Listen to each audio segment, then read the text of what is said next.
Good morning, folks. Good morning. Thanks for coming out today. It's a beautiful day, so if you get a chance to get outside this afternoon, I encourage you to do so. Hope you're doing well. I have a quick question for you in the chat window.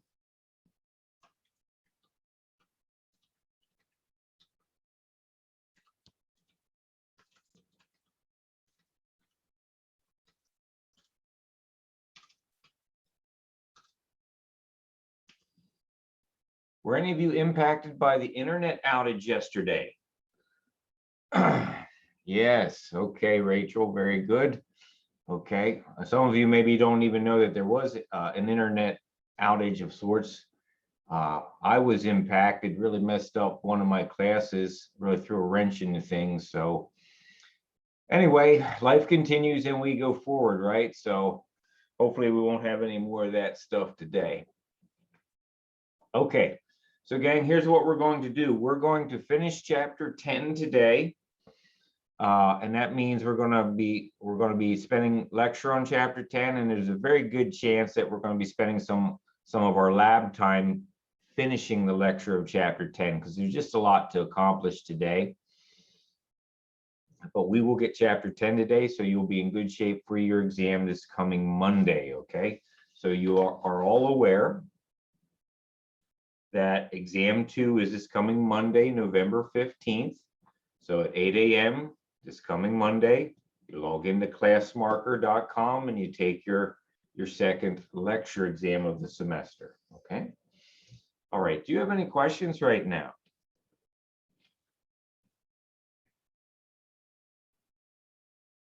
Okay, let's continue, and please ask questions along the way if you have them.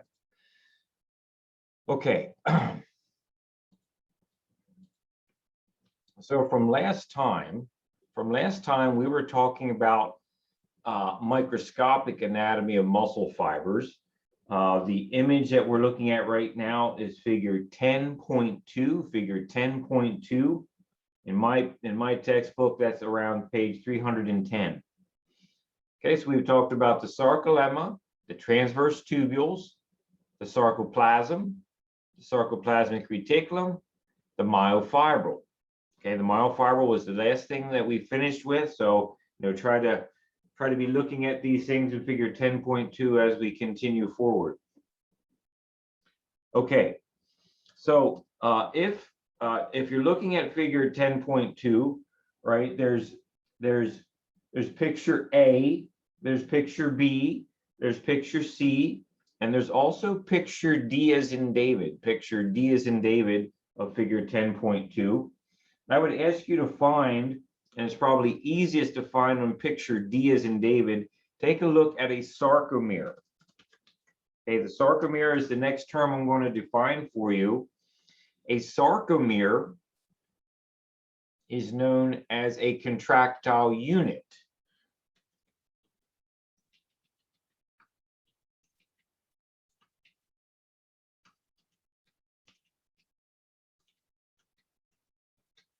Okay, so let me tell you what this is. The sarcomere is really a segment. It is a segment of a myofibril.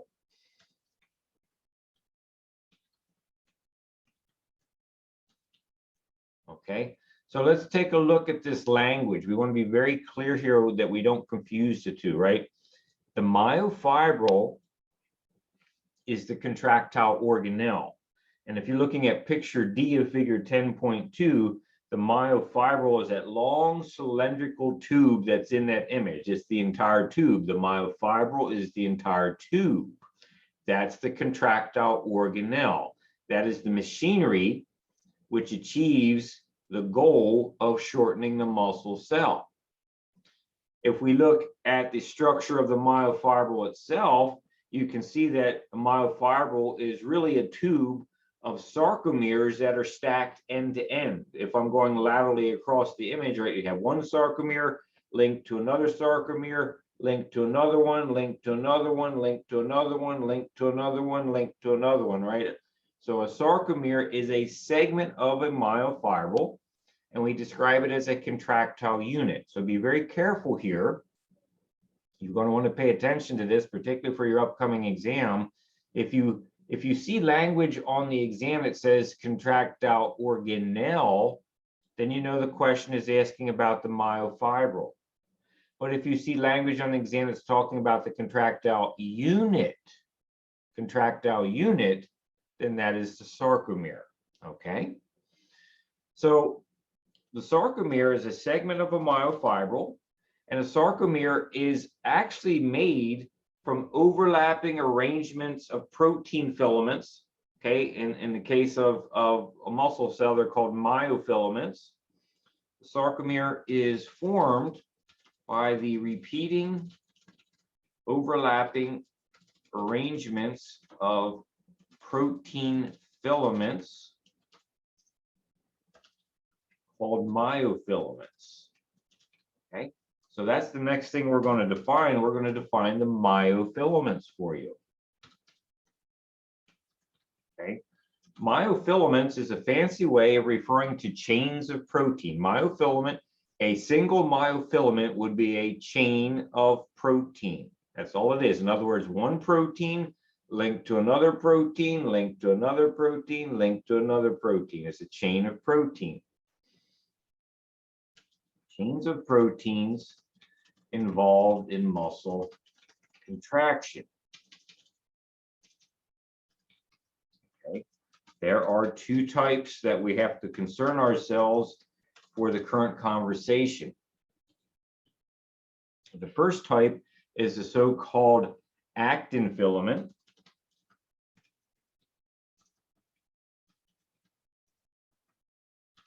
Okay. Actin filaments are also called thin filaments.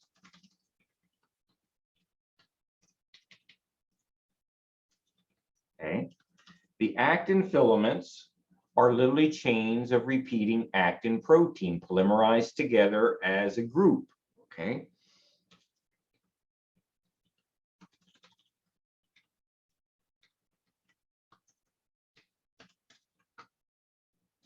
The second type of myofilament that's relevant for muscle physiology is going to be your myosin filaments. Okay, this is a myosin filament, is also known as a thick filament.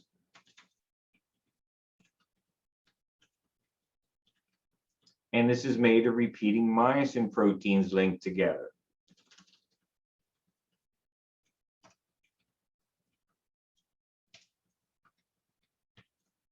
Okay, all right. So you can see these thick and thin filaments, these myosin and actin filaments, probably best in panel C as in Charlie of figure 10.2. You can also see them in picture D as in David of figure 10.2. You can also see them in figure 10.3 on the next page if you're looking forward, okay? So just put an eyeball on those things and make sure you appreciate what these chains of protein kind of look like, okay? All right, gang, so that completes our coverage of muscle cell anatomy, the microscopic anatomy. Do you have any questions?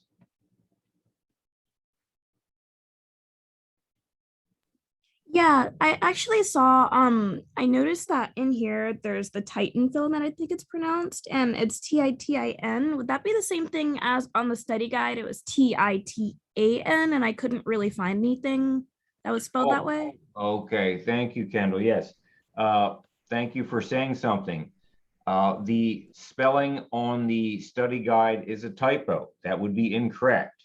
So it is Titin, and that's what you should be studying. And I was referring to that same thing in the study guide. I just made a typo. Okay, thank you. All right. All right. So since Kendall mentioned that, what I'll do is transition into a description of muscle proteins, which will include Titin, Titin. All right, so I'm not going to list every muscle protein. That would be kind of crazy, but I'm going to list some of the big important ones of table 10.2, table 10.2 in your notes.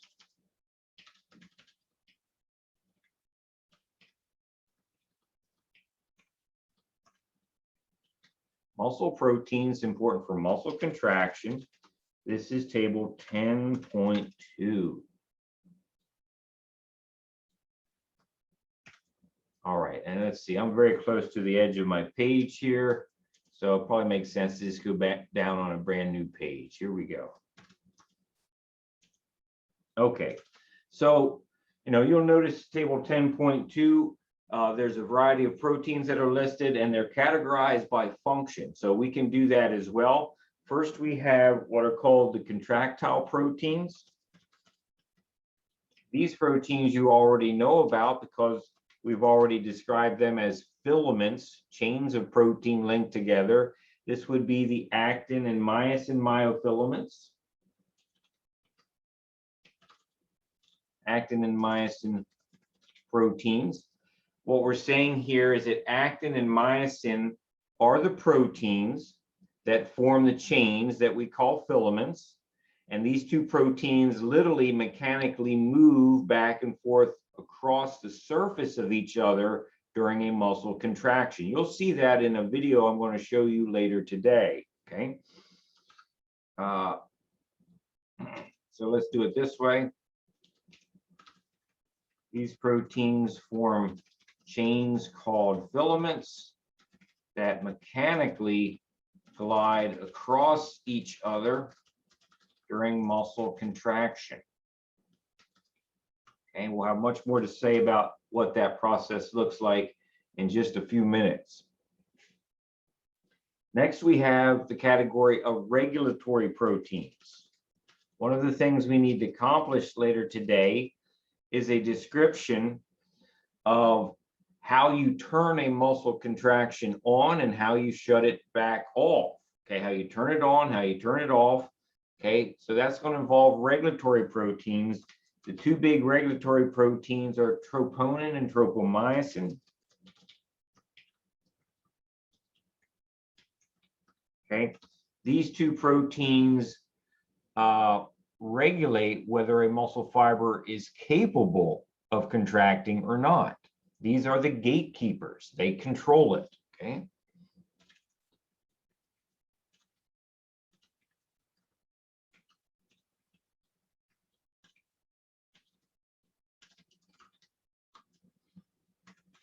And then there are a number of structural proteins. I'm not going to list all of these out, but I'm going to list two of them out because I want to focus on some features here. And first we'll mention titin. Okay, so the titin protein is the protein that links together to form the titin filament.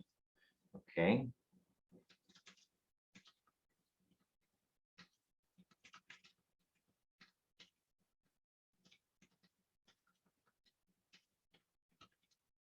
And let's see here. Let me ask you a question in the chat window. Please take a look at figure 10.3. Take a look at figure 10.3.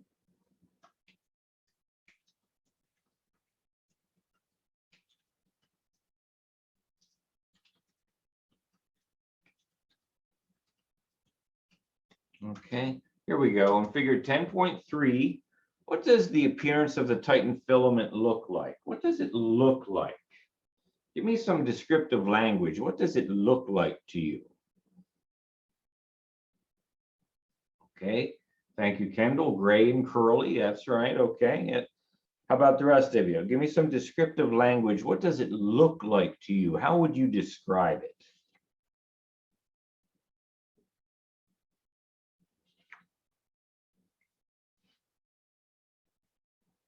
Come on, folks. There must be some other language you could use.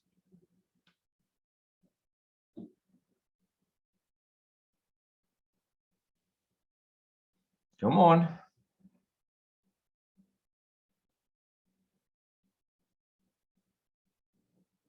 Folks, I will not continue until I get more participation.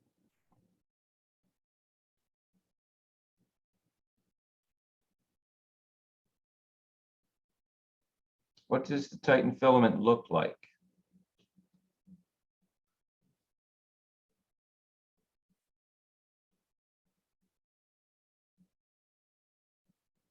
Come on, is there someone out there that can help us out?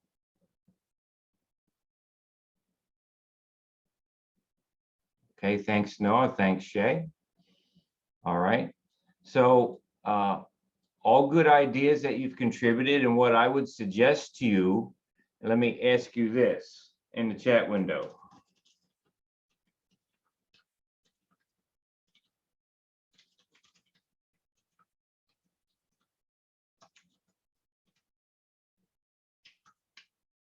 Could you imagine that the Titan filament looks like a spring? You know, like the spring you might have in a car or something like that, okay? That's really what I want you to think about. The Titan protein that links together into a chain, into a coiled chain, really has the appearance of a spring, and that goes a long way to describing what the filament does. The filament actually provides elasticity to the muscle fiber because the filament is capable of stretching out and getting much longer. And then when the muscle contraction stops, due to the natural properties of most springs, when they're not being stretched, they will go back to their normal dimensions. And that's really what I want you to appreciate here, okay? So the Titan protein is responsible for the elasticity of the muscle fiber. There's one more protein I want to get into your notes, and it is called dystrophin. Okay, you can see dystrophin probably best by looking at panel D as in David of figure 10.2. Panel D as in David, figure 10.2. And so let me ask you in the chat window.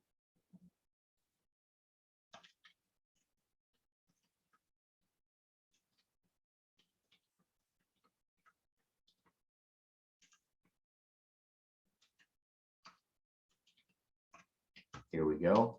What color is the dystrophin protein in figure 10.2 panel D?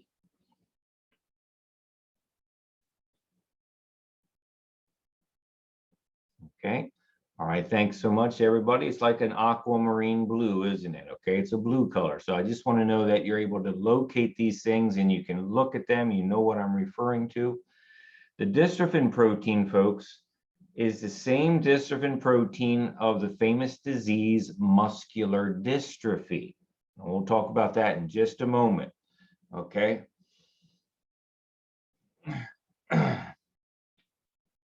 Okay, Rachel, I see your comment to me. Thank you. I understand.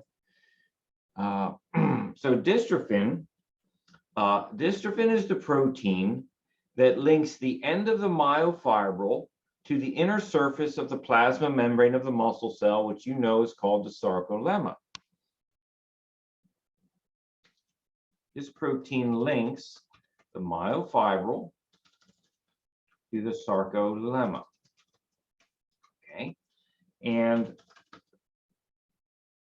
do you remember last class we were talking about the fascia around the muscle fibers, right? We had the endomysium, paramysium, and epimysium, and we said that these layers of fascia are physically continuous, meaning they're stitched together. That's kind of like having a t-shirt, a sweatshirt, and a jacket on, and if they're literally stitched together, if you pull on one, the others will move, right? So dystrophin, if we look at where it's positioned and what it does, dystrophin literally transmits the tension of muscle contraction that's being created by the contraction of the myofibril to the actual plasma membrane of the muscle cell. So the purpose of dystrophin is to transmit the tension of contraction from the myofibril to the plasma membrane of the muscle cell, so that the entire muscle cell will shorten when the myofibril shortens. Okay. This protein transmits the tension of muscle contraction created by the myofibril to the sarcolemma, so that the entire muscle cell cell shortens. Okay. So the dystrophin protein is the protein that is abnormal in folks that have muscular dystrophy. The dystrophin protein is abnormal, which is to say it's mutated in some way. Humans, actually animals, because animals suffer from it too. Humans will get muscular dystrophy. Okay. And so with muscular dystrophy, you have an abnormal dystrophin protein that is not capable of transmitting the tension of contraction from the myofibril to the sarcolemma. So basically, if my hands represent the plasma membrane of the muscle cell on both sides of the muscle cell, if my hands represent the membrane and we had something inside the cell that was shortening, the membrane would never shorten. And basically the muscle fiber wears itself out trying to shorten, but not actually shortening. And that leads to the myofibrils actually breaking down, breaking apart, and just basically destroying themselves because they're overworking themselves to attempt to shorten the muscle cell, and the actual muscle cell is not responding because dystrophin is not transmitting the tension of contraction between the myofibril and the plasma membrane of the muscle cell. Okay, so when people have muscular dystrophy, basically their muscles break down and atrophy because of this abnormal protein. Okay. What I can tell you is, when you hear a disease like muscular dystrophy, you think, well, okay, it's an abnormal protein, and it is. But here's the deal. Dystrophin, the gene that codes for the protein dystrophin, the dystrophin gene, scientists have identified over 50 different mutations within that single gene that cause 50 different abnormal versions of the dystrophin protein, which means you could have 50 different muscular dystrophy patients that all have the disease, but very subtly that disease is caused by 50 different mutations. And so it would literally require 50 different therapies to correct that mutation. So it is not an easy circumstance to deal with. The same is going to be true of basically any molecular disease where you have an abnormality at the genetic level. So muscular dystrophy is a really hard disease to deal with because it's one disease, but there's at least 50 different causes. So you need 50 different corrections to cure muscular dystrophy. Okay. All right. Okay, folks. Gang, do you have any thoughts or questions right now?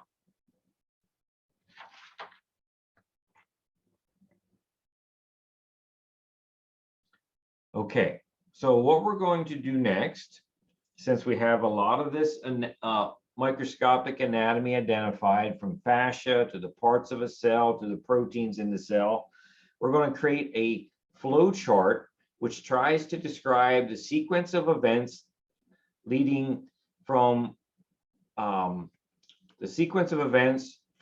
contraction happening inside the muscle cell to actually moving a bone in your skeleton. Okay.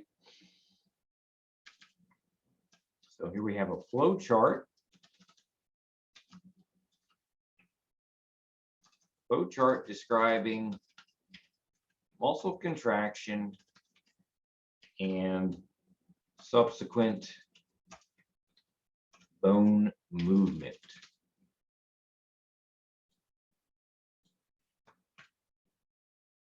Okay. So with all conversations, right, you have to pick a starting point. There's plenty of areas we could start.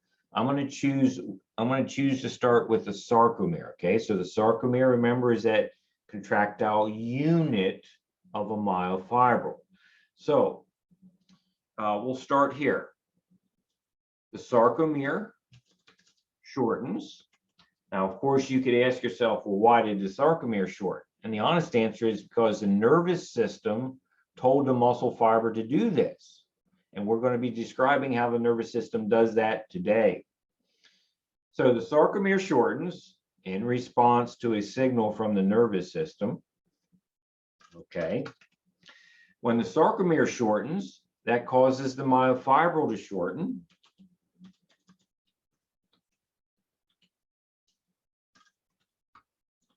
When the myofibril shortens, the tension of contraction is transmitted through the dystrophin protein to the sarcolemma, right? We just had that conversation, right? So the myofibril shortens, the tension of contraction tugs on the dystrophin protein.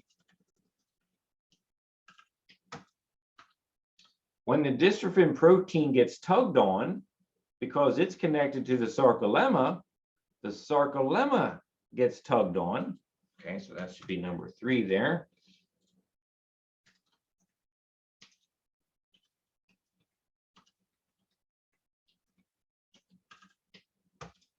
Okay, so the dystrophin protein is tugged on, and then the sarcolemma gets tugged on because it's all physically continuous with each other. Okay, all right, so when the sarcolemma gets tugged on, that means the muscle cell itself starts to shorten. Okay.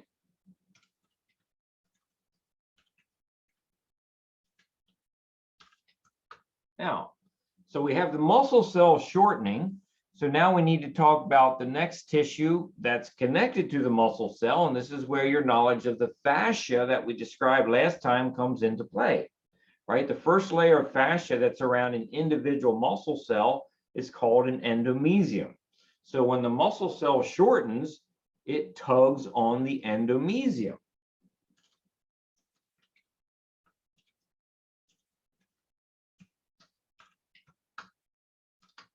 Because the endomysium is continuous with the second layer of fascia that we find around groups of muscle cells called fascicles. That second layer of fascia is called the paramecium.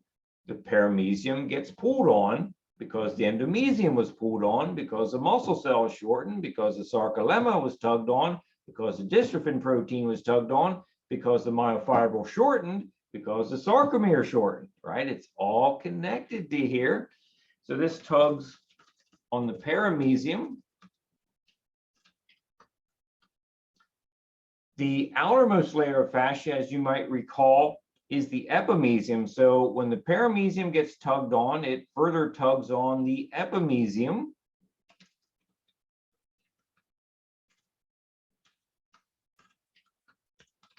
Okay.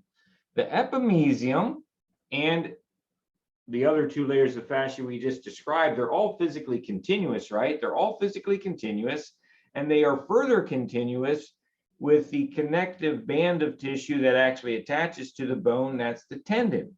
So when you tug on the epimecium, you then tug on the tendon, which is connected to the bone.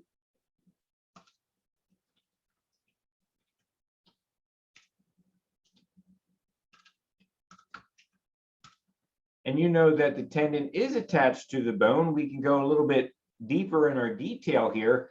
The tendon is not just attached to the bone. The tendon is attached to the membrane that wraps around the bone. You remember that membrane is called the periosteum.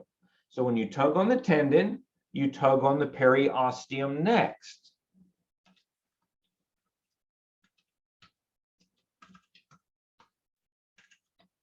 The periosteum, as you recall, is the membrane around the bone. And that periosteum is literally stitched by collagen fibers called Chpt fibers to the surface of the compact bone. So when you tug on the periosteum, ultimately you tug on the compact bone, you tug on the bone itself, and the bone moves.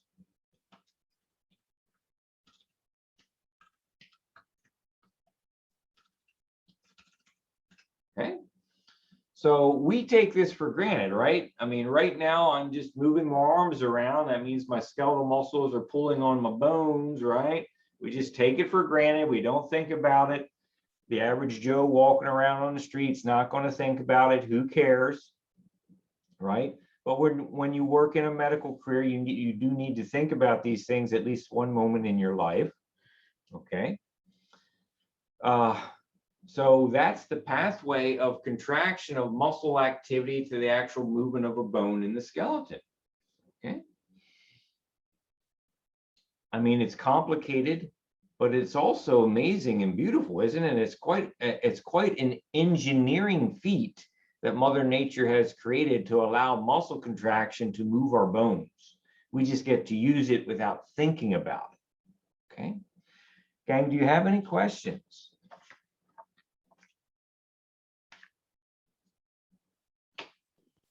Do we have to memorize how, like, the tugging on the epimysium and all that, like, from number 8 on for our test on Monday?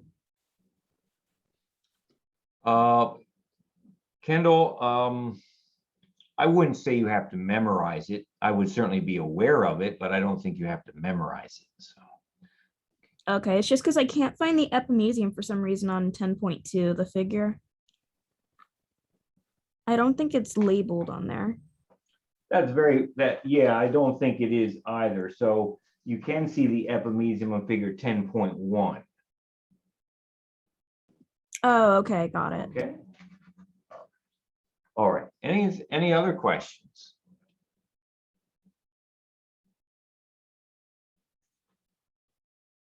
Okay. All right, gang. Let's continue here. Lots to do this morning. So now we've gotten ourselves in a good position to start really talking about the physiology of muscle contraction. Okay, so this is going to be a long-winded conversation here for a little bit. Your textbook, the way chapter 10 is organized, the authors of the chapter present the content this way. They describe the anatomy of the muscle fibers as we have done, and then they go in and they describe the mechanical process of a muscle cell contracting. And after that, they describe how the nervous system turns that process on and off. Okay, that's one reasonable way to present information, but it's a little bit backwards because in your body, your muscles contract after the nervous system stimulates them, not before. In other words, we don't want to put the cart before the horse here. So I'm going to describe the physiology, how it actually happens in the body, starting with the nervous system first. And then I'm going to move on to the actual activity in the muscle cell. Okay. So we're going to start with events that take place deeper in chapter 10 than we're currently positioned. And probably the most relevant image right now is in fact going to be figure 10.9, the structure of the neuromuscular junction. Okay, so let me give you a couple talking points about this.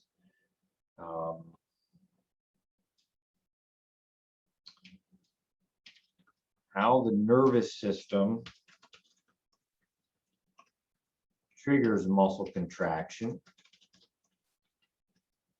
Okay, I'm going to make a few statements with English terms. I'm going to write some ideas out just to get us started. And then we're going to have to shift to actually drawing this stuff out because it makes more sense when we draw it and think about it logically. Step 1, step 2, step 3. Okay, so there's basically some information that I want you to appreciate here. Okay. And we haven't talked about the nervous system yet in this course in any significant way, and that's going to be the end of our semester here together. When we start chapter 12, we're going to really dig into the physiology of the nervous system, but we're not quite ready to do that yet. But I still feel you need a couple pieces of information to get up to speed here. Okay. So the nervous system triggers muscle contraction basically by generating an electrical signal and spreading that electrical signal via an intermediary to the muscle fiber itself. Okay, so to trigger muscle contraction, neurons communicate indirectly with a muscle fiber by doing two things. Okay, to trigger muscle contraction, neurons communicate indirectly with a muscle fiber by doing two things. First off, the neuron is going to generate an electrical signal. Okay, that electrical signal is known by several different terms. Okay, an electrical signal in biology is also called an action potential or nerve impulse. Okay, so you may have heard these phrases: action potentials, nerve impulse, in some other area of your life. Well, they are electrical signals. Okay, now the electrical signal that a neuron generates, and honestly an electrical signal that any cell of your body generates, you know, what exactly do we mean by an electrical signal? An electrical signal is really the motion of ions. You know, remember that term ion from chapter 2? An ion is a charged atom. Okay, and electrical signal is really the movement of ions, right? Charged atoms back and forth across the plasma membrane of the neuron. Okay, so when you think about electricity, that's allowing the light bulb in your room to be on, that electricity is the flow of electrons. The flow of electrons between atoms to make up the wiring in your house. That's one form of electricity. That is not the form of electricity that really is taking place here in the discussion that we're having now. We're not talking about the flow of electrons. We're talking about the flow of ions. Okay, so an ion is a charged atom. Of course, you remember atoms are made of protons, neutrons, and electrons. So the electricity in your home is the motion of the electrons. The electricity in your nervous system is the movement of ions. Okay. All right. So once again, to trigger muscle contraction, neurons communicate indirectly with the muscle fiber by doing two things. Letter A, first generating an electrical signal, and B, releasing a neurotransmitter that will ultimately float across a space called the synaptic cleft and bind to the surface of the muscle cell to stimulate that muscle cell.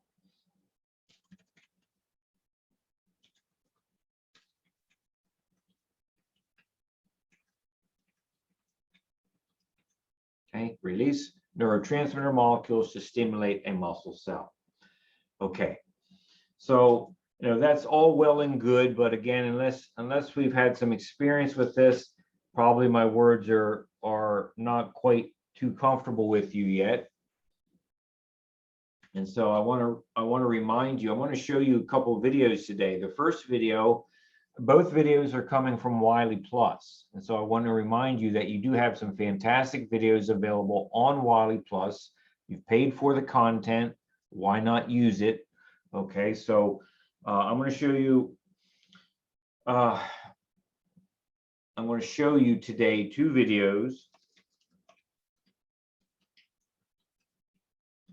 Okay, and so remember the Wiley Plus videos are, when you log into Wiley Plus and you go to the lecture portion of Wiley Plus, you go to course content, I think it is. Let's take a quick look here.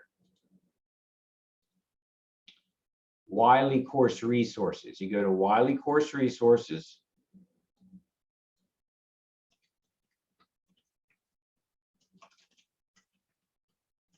And I'll do that right now. I'm going to go to Wiley course resources. I'm opening it up. Then you go to course-wide resources. Course-wide resources.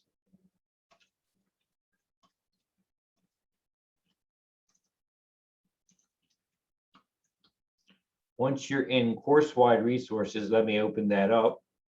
You're going to click on 3D physiology. 3D physiology. That's your series of animations.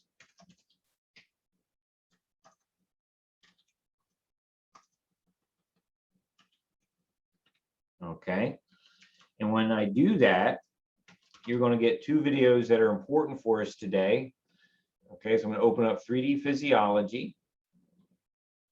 Okay, so here's a panel of really excellent videos for you. The first video I'm going to show you is the neuromuscular junction.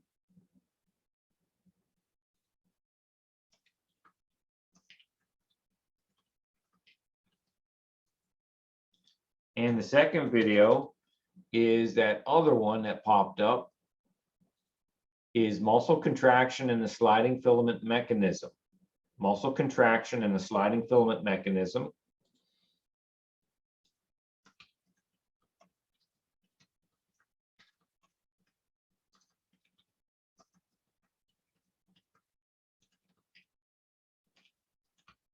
Okay, so please rewatch these videos during your private study time. I think will help draw things together for you. Okay. So with that little bit of background, I want to show you the first video, the neuromuscular junction. Then we're going to pause and take some notes on it, do some drawing, and try to help you understand what's really happening here. Okay. All right. So let me get that queued up and we'll get it started. It's about 2.5 minutes long. Okay, so here we go.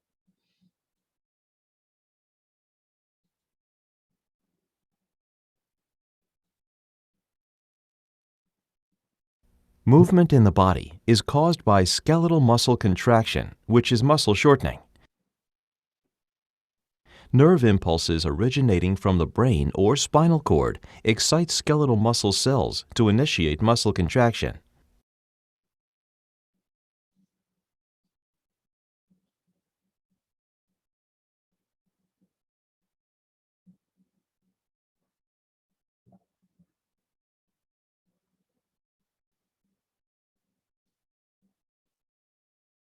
A group of muscle cells stimulated by a single motor neuron is known as a motor unit. There can be many motor units in a whole muscle. Each muscle cell consists of many rod-like myofibrils that contain the contractile proteins of the cell. To cause muscle contraction, the motor neuron must initiate an electrical impulse in the skeletal muscle cells, even though the muscle and neuron cells do not touch. There is a gap known as the synaptic cleft between the neuron membrane and the muscle cell membrane that only a chemical signal can cross.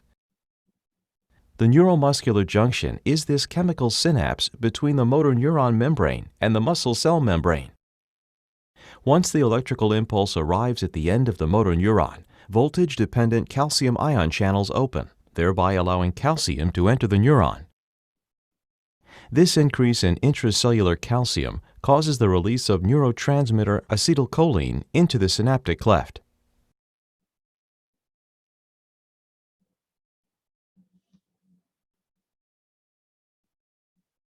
At the muscle cell membrane, known as the sarcolemma, the neurotransmitter attaches to chemically gated sodium channels, causing the channels to open. This allows the passage of sodium into the skeletal muscle cell. The entry of sodium creates an electrical impulse, also known as an action potential, which excites the sarcolemma. Once an action potential is propagated along the sarcolemma, Any remaining acetylcholine in the synaptic cleft is broken down by the enzyme acetylcholinesterase. At this point, action potentials will stop being produced by the sarcolemma and excitation of skeletal muscle cells will end.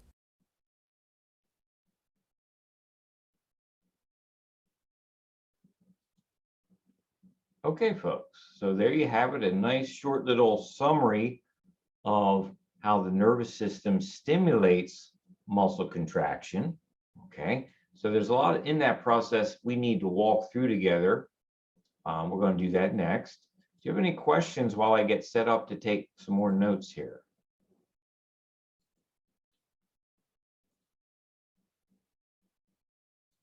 Okay. All right, so what we're going to do, and I want to encourage you to do this along with me, get out a piece of paper. If you have a couple different pens or pencils of slightly different colored inks or leads, it might be very helpful for you to draw this with me, okay? Because it will help you understand what's going on. So we are going to draw, many of the ideas that the video presented to you in 2 minutes as a way of learning this content. Okay, so excuse me for a moment while I get set up here. All right, so I'm going to start using a dark blue color, and we're going to have the neuromuscular junction.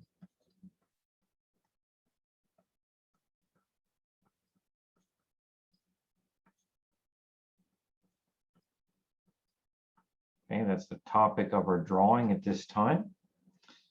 All right, so let's do this. So we need to have the end of a neuron called an axon here. Okay, so this is an axon of a neuron.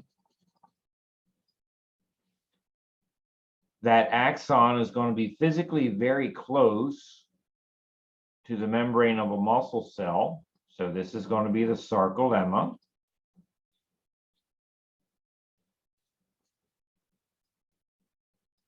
Okay. And that means that everything below that line is going to represent the inside of the muscle. Okay. So there's some other pieces of anatomy, some terms you need to appreciate to understand our conversation. Okay. You notice that the axon itself has this weird little bulb-like structure at the end. I'm talking about this little blown up section here, right? That section is called the synaptic end bulb.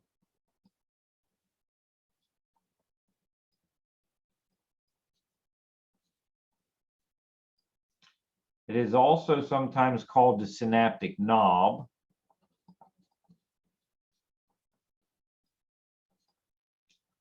And I've even seen other textbooks refer to it as the terminal bouton. Okay, so synaptic end bulb, synaptic knob, terminal bouton, all referring to the end of the axon. Okay, the neuromuscular junction itself literally is this region where we have the end of the axon, the space between the axon and the muscle cell, and the muscle plasma membrane. This is the neuromuscular junction. This is the neuromuscular junction. Okay, so that bracket is trying to highlight exactly what the neuromuscular junction is. It's the interface between the end of the neuron, known as the axon, including the synaptic end bulb, the plasma membrane of the muscle fiber called the sarcolemma, and the gap or distance between those two structures. Okay, so the actual space between the neuron and the sarcolemma is called the synaptic cleft. So here is the synaptic cleft.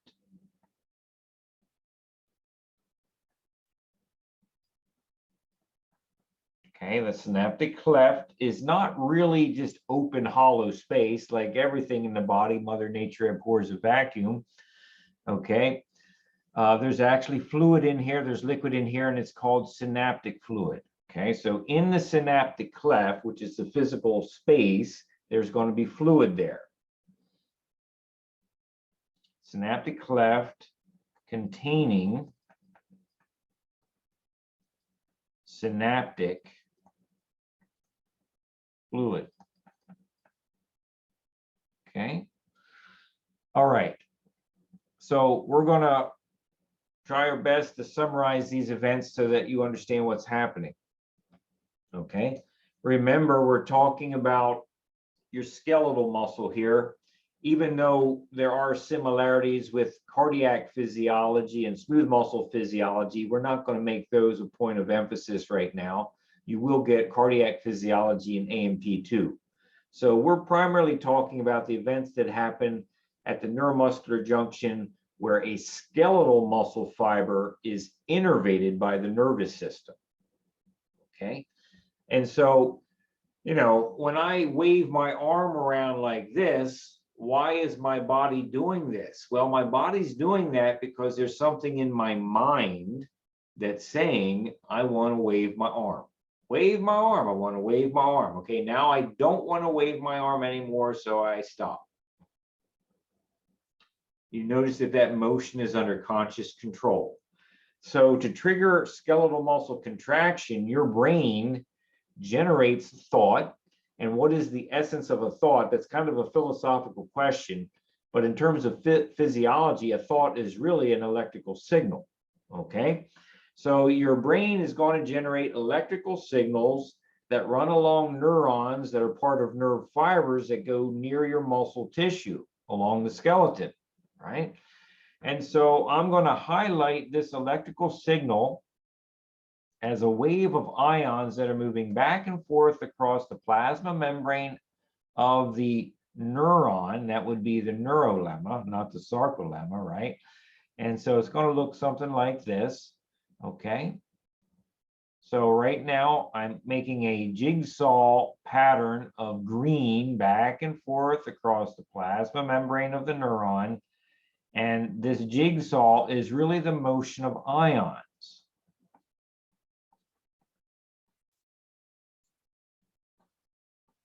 This is the action potential. It is the nerve impulse. It is the electrical signal.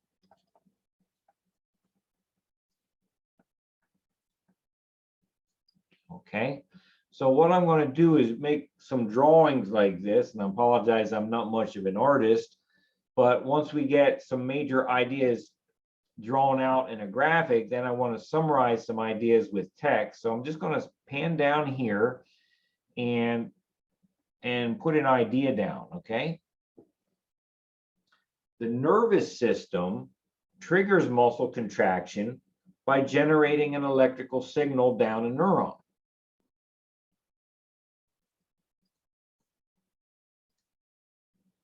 Nervous system generates an action potential. Okay, that would be step one here. Okay, why did your nervous system do that? Because your brain had a thought. It said, I want to move my arms. I want to turn my head. I want to walk across the room. That's what's going to happen.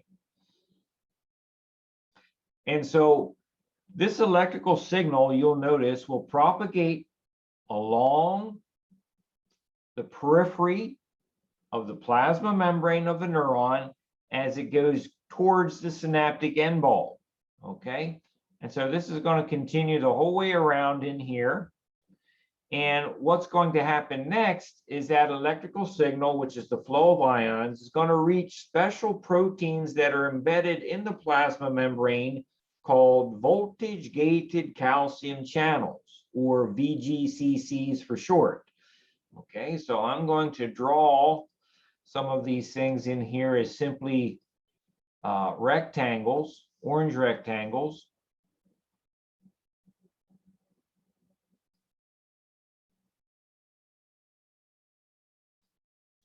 So once again, this is a voltage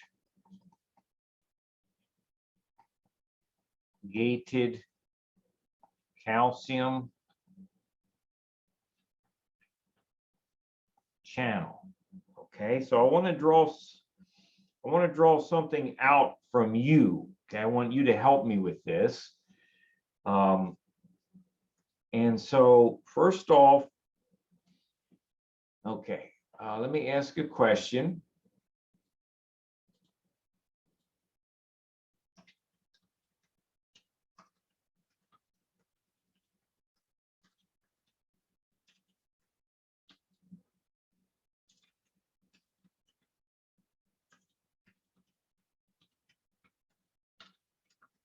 Here we go.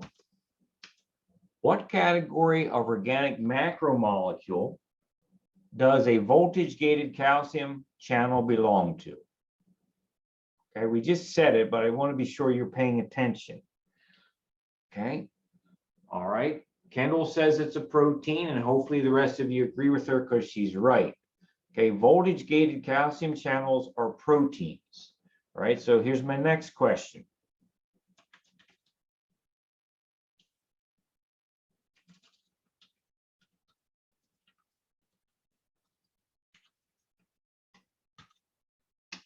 What are the basic building blocks of proteins called?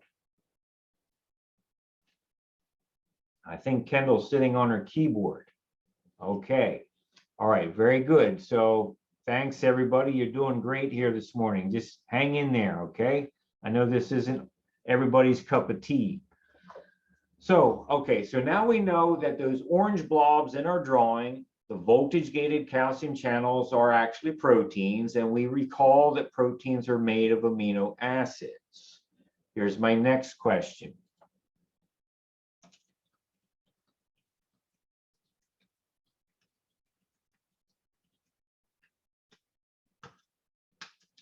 Can amino acids sometimes have an electric charge?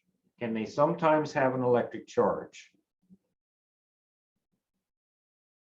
Okay, so the answer is probably yes, because I'm trying to lead you in that direction, right? So they can have an electric charge, and I would like to prove this to you. So I'm going to ask you to please bookmark your position in your textbook if you can. You know, we're currently looking at figure 10.9, so try to bookmark that if you can. What I'd like you to do at this moment is go back in your textbook to figure 2.20. Okay, go to figure 2.20. I'll give you a moment to do that. And I just want to be sure you're looking at these things. Okay, in figure 2.20, I'd like you to look at panel B.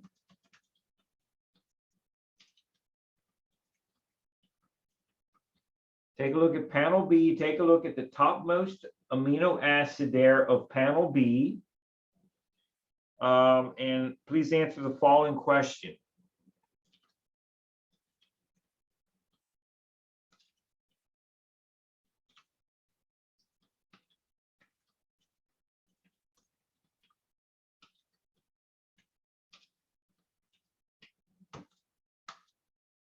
In panel B of figure 220, you take a look at the topmost amino acid.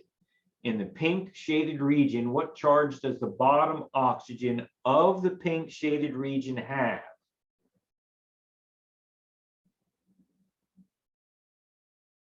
Okay. All right. Okay. Thanks, everybody. That's really zeroing in on this. I appreciate that. And so it looks to me that you are looking at the right thing. Let's do one more thing.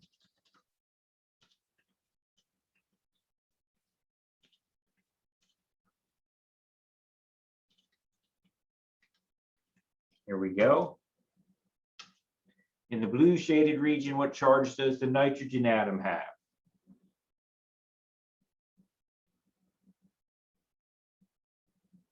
Okay, folks, you're doing great. Following along, doing great. It has a positive charge. So all I'm doing right now is pointing out to you and highlighting to you that yes, amino acids can sometimes have charges, both positive and negative. Okay, that's key to understanding what's going to happen next. Okay, so what's going to happen next is this. The electrical signal here, which is this green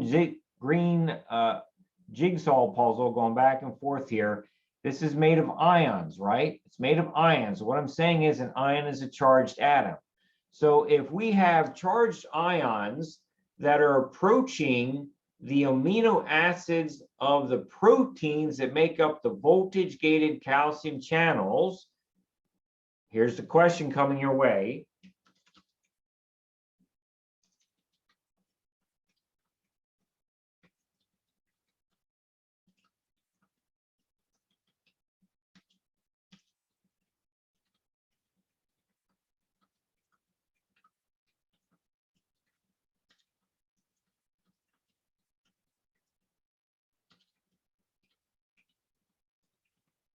Here we go.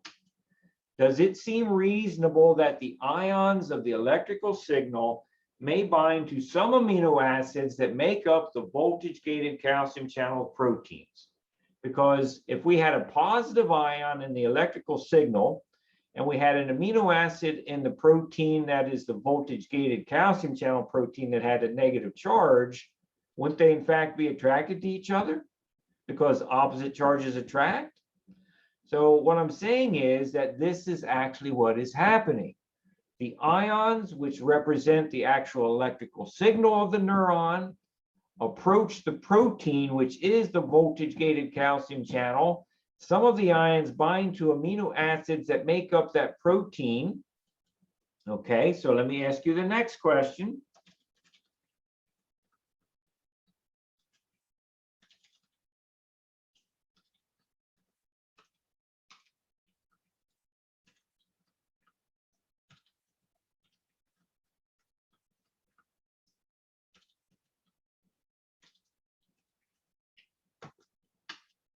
When the ions of the electrical signal bind to amino acids of the voltage-gated calcium channel, what property of the voltage-gated calcium channel will change?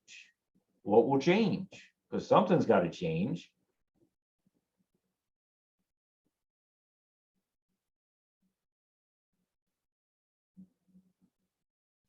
Okay, so Kendall, you say the charge is going to change. You are correct. I believe that. You are right, but I'm still fishing for something else.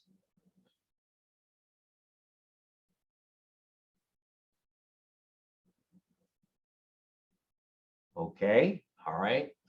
Thanks everybody for trying to do this, and I appreciate it. The answer that gets close to what I'm fishing for is Noah's answer and Shay's answer now, structure. And by structure, what I really mean and what I want you to really get is shape. Shape.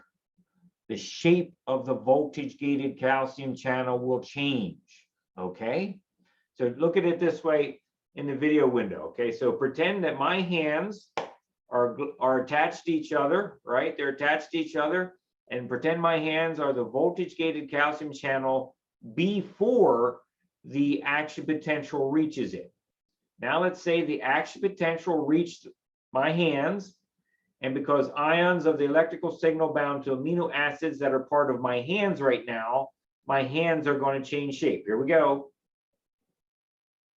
Right? I change shape. That's what's going to happen here. The electrical signal of the nervous system will reach the proteins embedded in the end of the synaptic end bulb and change their shape.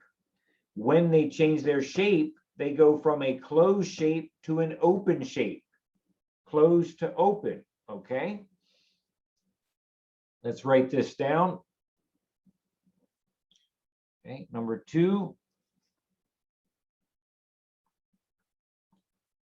When the action potential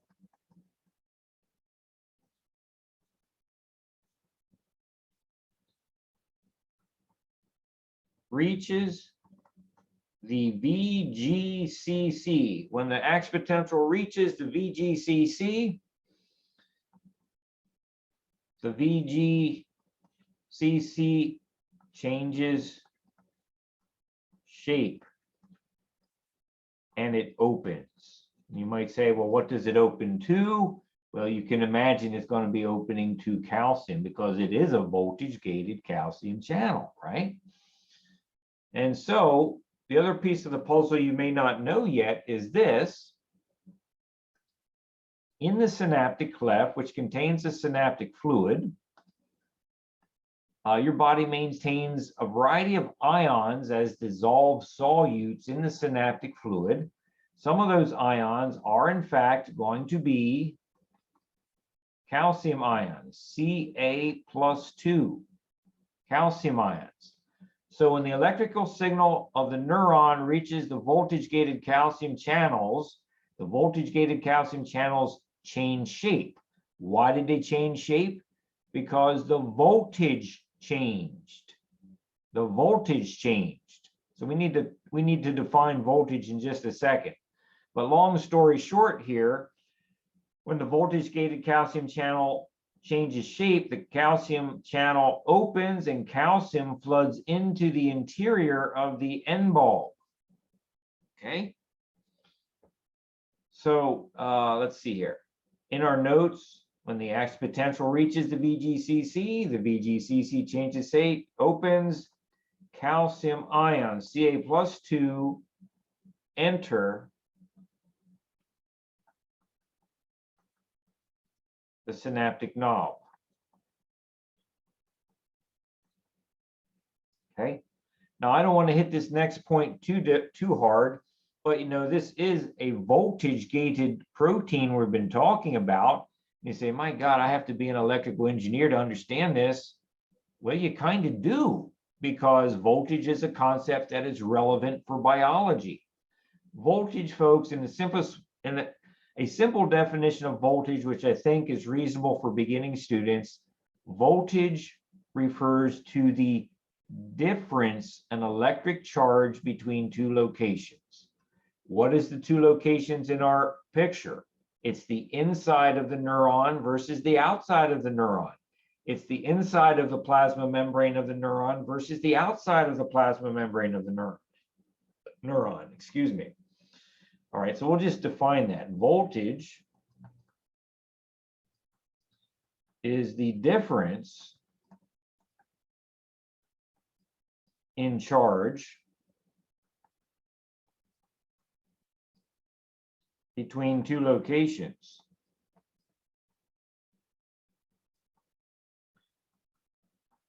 And so what we're saying here is that these orange colored blobs, which are proteins, are voltage gated, which means when the difference in ions across the membrane changes, when the difference changes, because the electrical signal of the neuron is moving along, when the difference changes, those channels change shape. They open or close, okay?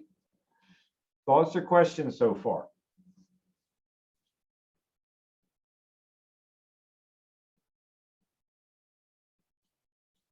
You know, most people are never going to spend their time thinking about this kind of level of detail in their life. They just don't have interest, don't have energy, don't have time to do it.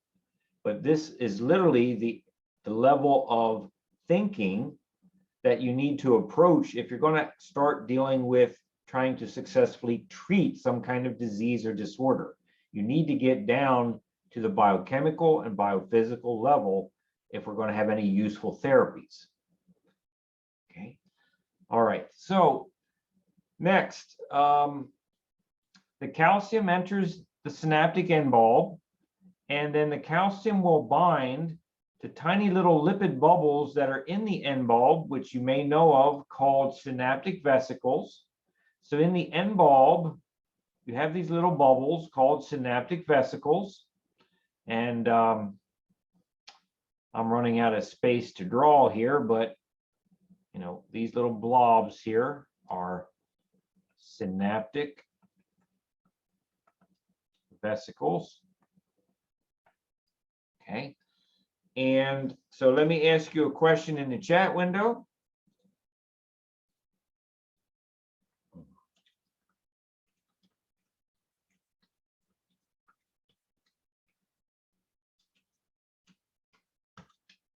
What type of cargo is stored in the synaptic vesicle?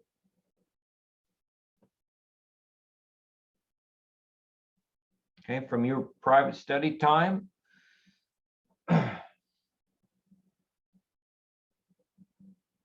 Okay, thanks for answering, Kendall. That is not correct. Kendall, that is not a correct answer. And Noah, synaptic fluid is not it either. Okay, so I guess I'll give you folks this. Folks, the cargo stored in the synaptic vesicle is neurotransmitter. And there's many different types of neurotransmitters that brain cells will manufacture and store in synaptic vesicles. There's only one specific type of neurotransmitter you need to worry about for this topic of neuromuscular junction and muscle contraction physiology, and that is the neurotransmitter acetylcholine. Okay, so acetylcholine is inside the synaptic vesicles, and I'm just going to write it as a tiny little letter A. Okay. All right, let's continue down here.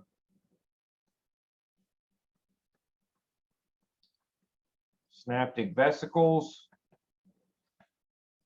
contain the neurotransmitter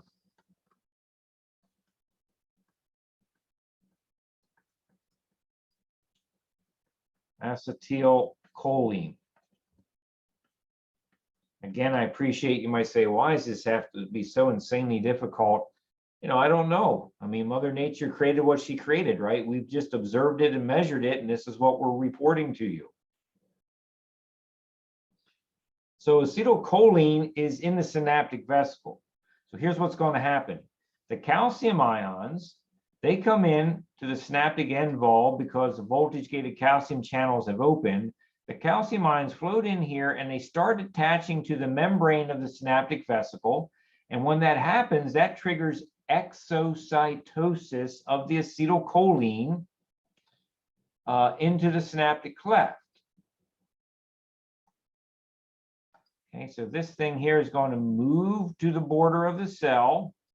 It's going to fuse with the plasma membrane, and it's going to unload its acetylcholine cargo into the synaptic fluid. Okay, so I've now got acetylcholine in the synaptic fluid. So calcium's entry into the synaptic end bulb triggers exocytosis of acetylcholine from the synaptic vesicles.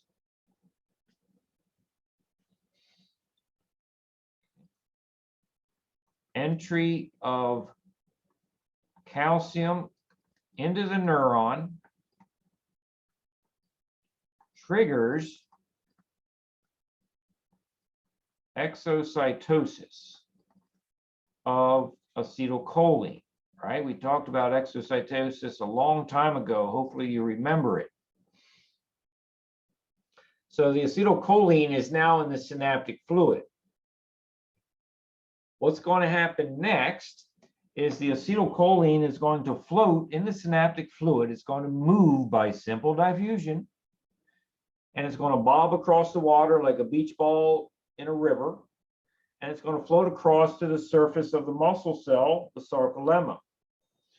In the sarcolemma, you're going to find special proteins that are capable of binding the acetylcholine. We could call these proteins different names. For right now, I'm going to call them acetylcholine receptors. So I will draw some acetylcholine receptors here. Okay, I'm kind of running out of useful colors, but I'll use, how about I use a light blue here? Okay, so I'm going to put some light blue triangles here in the sarcolemma, and we're going to say that these are acetylcholine receptors.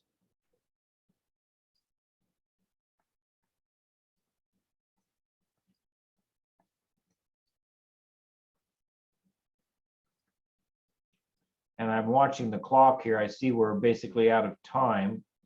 So, let's get to the next step here.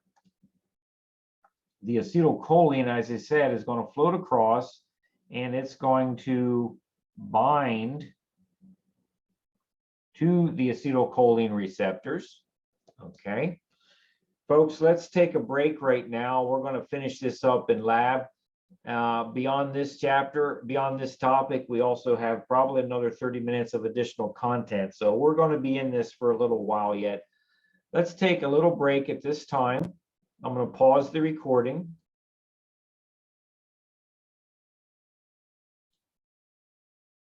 Hi, folks. Welcome back.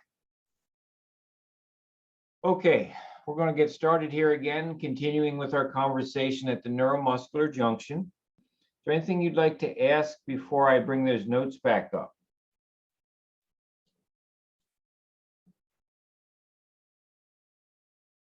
Okay, let's see if we can make some more progress here. Okay, so here we are with our neuromuscular junction drawing, and I'll just summarize what we've seen so far, right? So the nervous system generates an electrical signal. This is this green jagged line.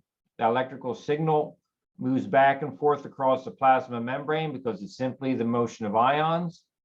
When that electrical signal reaches this protein called a voltage-gated calcium channel, the ions bind to the amino acids in the protein, causing the protein to change shape. The channel opens. Calcium ions that are in the synaptic fluid enter the end of the neuron. Calcium ions bind to the synaptic vesicles and trigger the exocytosis of acetylcholine into the synaptic cleft. The acetylcholine then bobs across the water, so to speak, by simple diffusion and binds to acetylcholine receptors that are embedded in the plasma membrane of the muscle cell. That's where we're at. Any questions so far?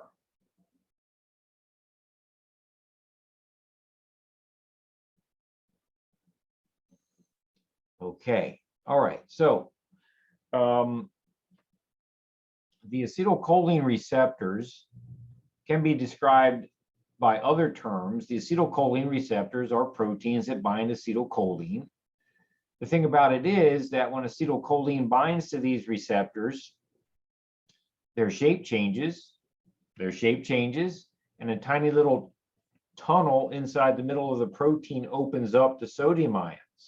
So we can describe these receptors as ligand-gated sodium ion channels as well. It's the same thing, different name, but it's referring to the same physical molecule. So long story short, when acetylcholine binds the acetylcholine receptors change shape, and sodium ions, which are also stored in the synaptic fluid. Let's see, I'll use green for these, okay? Sodium ions will then enter across the plasma membrane of the muscle cell, okay? Let's take a look here at our notes. Okay, so number four would be up here where we triggered exocytosis. Okay. All right. So the acetylcholine binds to the acetylcholine receptors, and that causes sodium to enter the muscle cell. Binding of acetylcholine, which I will abbreviate ACH, to the ACH receptor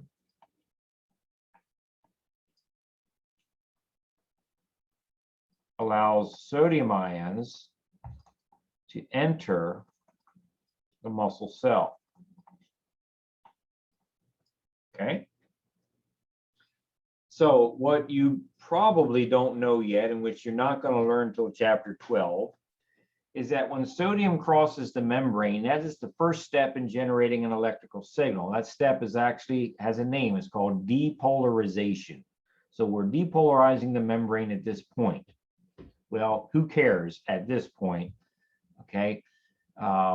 but that's what's happening. So sodium crosses the membrane, and long story short, when sodium crosses the membrane, that triggers the creation of a new electrical signal that spreads like a wave along the plasma membrane of the muscle fiber. So in other words, we're going to have this kind of situation. We're going to have a new signal that's propagating, just like we did the jigsaw in the neuron. We're going to do the jigsaw in the plasma membrane of the muscle cell, the sarcolemma. Okay, so we're going to generate a muscle action potential. The influx of sodium, which is achieved by the binding of acetylcholine to the acetylcholine receptors, creates a muscle action potential. Okay. So step 6 here, I'm going to come up this way. I need a little bit of space for my drawing yet, so I'm going to start here with number 6. Okay. Entry of sodium ions into the muscle cell triggers a muscle action potential. Okay, that's number 6 here. Okay, number 6. All right. Any questions? Right? I mean, how in the world can we take one picture and spend nearly an hour on it, right? That's what the nature of the field is that you're studying right now. So, okay, let's continue. You may recall that when we talked about the anatomy of a muscle cell, there were these objects known as T-tubules. Okay, so I'm just going to draw some random T-tubules in here.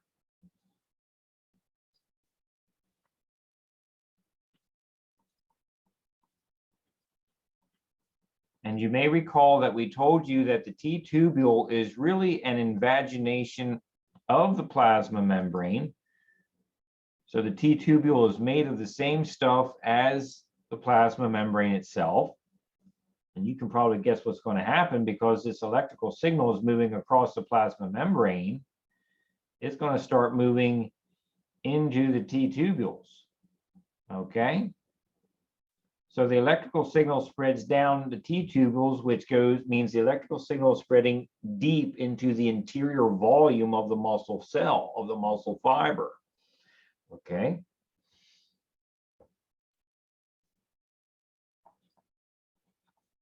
Electrical signal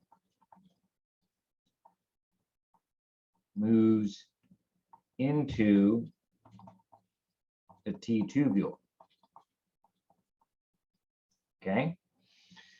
So next, what's going to happen next is you have to remember that there's in fact a special membrane that's wrapped around the myofibrils, which means it's very near the anatomy of the T-tubules themselves, and that special membrane is called the sarcoplasmic reticulum. So I'm going to draw this crazy little diagram here and tell you that this is the sarcoplasmic reticulum.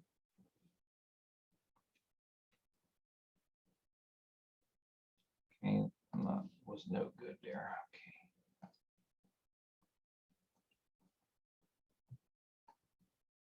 The sarcoplasmic reticulum, as you recall, is the smooth endoplasmic reticulum that is specific for a muscle fiber. And you may also recall that the sarcoplasmic reticulum is used by the muscle cell to store calcium ions. So there are calcium ions inside the sarcoplasmic reticulum.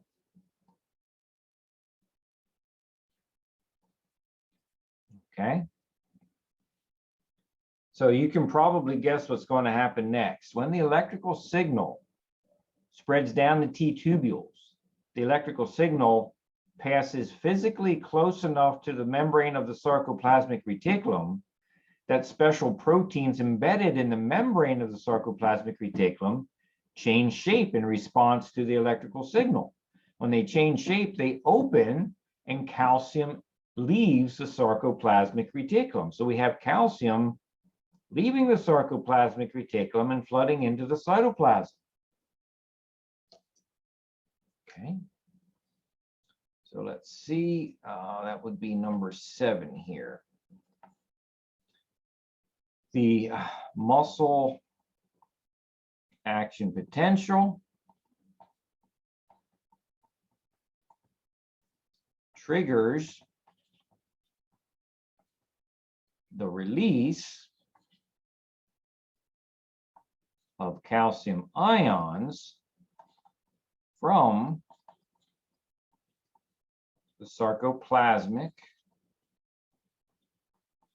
reticulum. Okay, so that would be step 7 here. Okay, let's see, step 2 would be here. Well, and at the risk of making the diagram even more busy, I'm just going to let you read the text and not necessarily label all the stages in the text. Okay. All right. So acetylcholine binds the acetylcholine receptors. The receptors change shape. Sodium enters the muscle cell. That triggers a new electrical signal in the muscle cell, which spreads down the T tubules. As the electric signal passes down the T tubules, it causes proteins embedded in the membrane of the sarcoplasmic reticulum to open, and calcium spills out into the cytoplasm. Folks, do you have questions right now?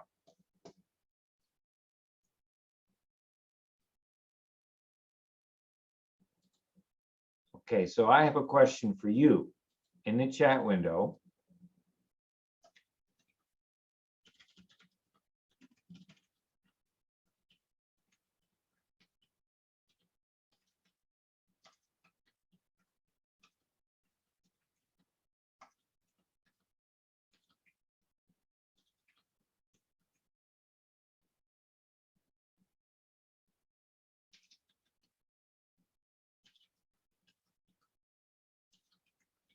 Here it goes. When calcium leaves the sarcoplasmic reticulum, what protein does it bind to allow contraction to begin? Do you know the answer to that?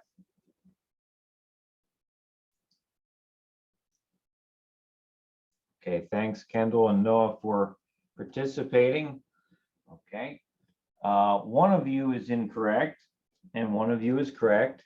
And so, just to move the conversation along, the correct answer is troponin. Troponin is one of those 2 regulatory proteins we put in your notes about a half an hour ago. So the calcium that spills out into the cytoplasm goes and attaches to the troponin protein, and that allows the muscle contraction to get started. Okay, so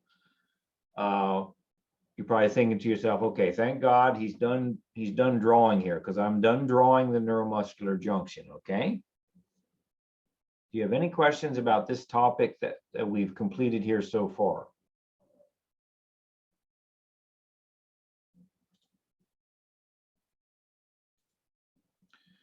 Okay.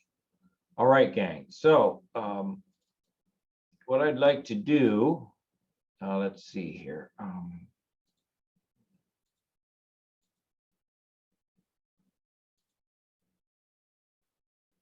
That just messed me up. I just did do that. Okay, come on. Hold on a second, folks. Technology is wonderful, except when it doesn't actually do what you want.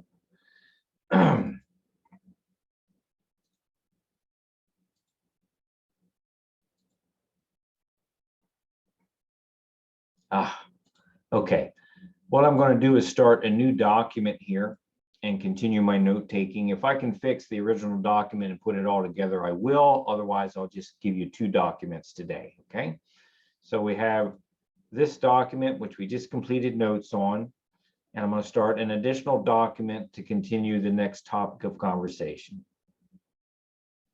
All right, so at this point, I've given you hopefully a good support structure for your exam coming up on Monday, right? Because you know one of the primary essays is on activity that happens at the neuromuscular junction, okay? I will tell you this, and I'm just being frank with you. I have told you the content that will allow you to answer correctly many of the questions on the exam, but I haven't told you everything. To get everything, you have to very carefully read your textbook because it's all there. What you need is there, okay? All right, so let's continue. And so we now know how the nervous system stimulates muscle contraction, but now we need to figure out, well, what does the muscle actually do next? So I'm going to show you the next video in Wiley Plus, and then we'll use that as a springboard to take some additional notes and wrap this topic up, okay? So just give me a second here and I'll get the video queued up.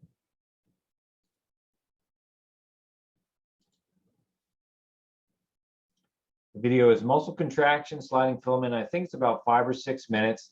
Let's have a watch. Here we go.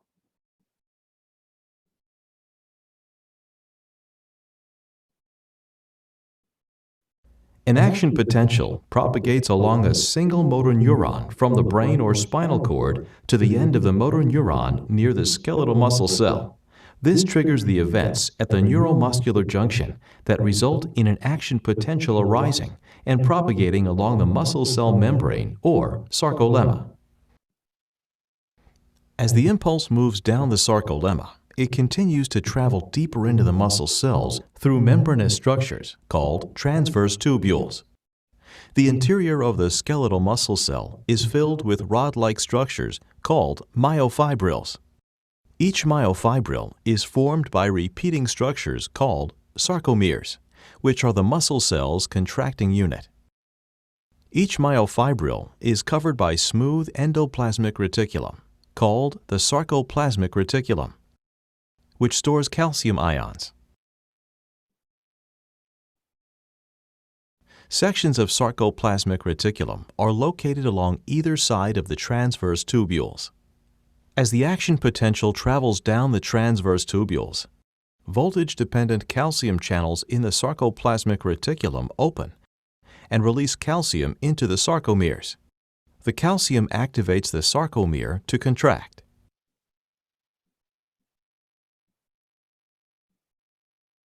Each sarcomere is made up of 3 types of filaments: tightened filaments and thin and thick filaments.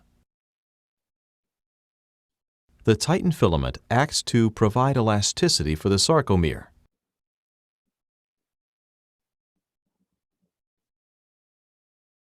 Thick filaments are surrounded on each end by 6 thin filaments.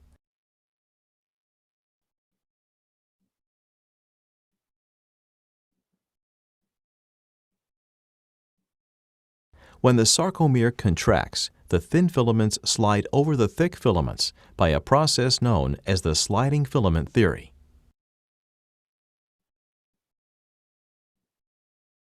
Thick filaments are composed of 2 myosin filaments twisted around each other, and which are anchored in the center of the sarcomere.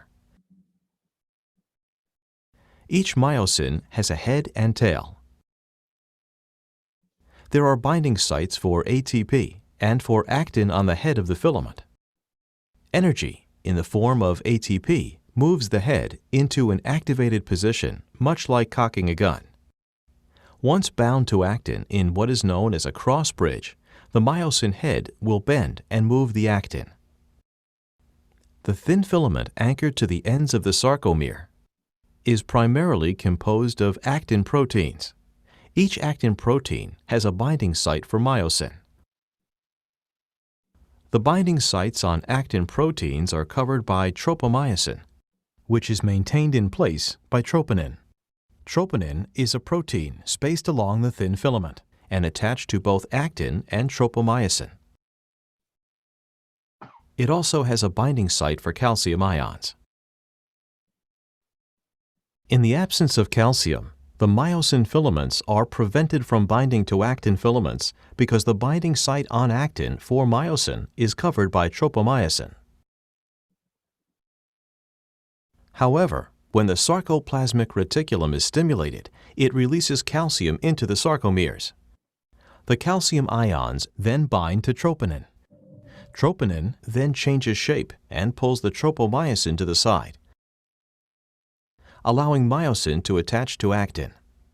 When myosin forms a cross bridge with actin, then the myosin head bends as it slides actin toward the center of the sarcomere.